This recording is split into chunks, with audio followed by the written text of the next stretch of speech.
So I'm going to show you how to download an always on display on your Samsung Galaxy phone. So you can actually go ahead and download additional always on display designs if you don't like the ones that come with the phone.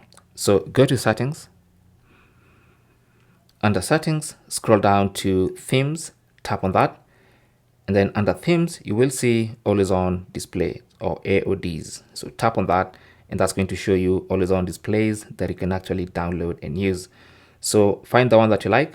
Some are going to be free, some will be paid for. Okay. So for instance, I can come here and select maybe this one. Okay.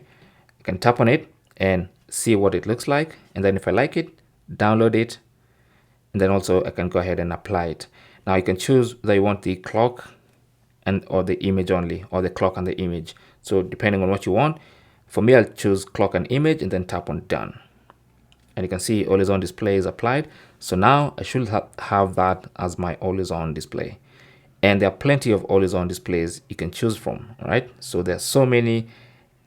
Most of them are going to be free. Some of them you'll have to pay for. All right. Now, keep in mind that this only works if your phone supports always on display. All right. Thanks for watching and good luck.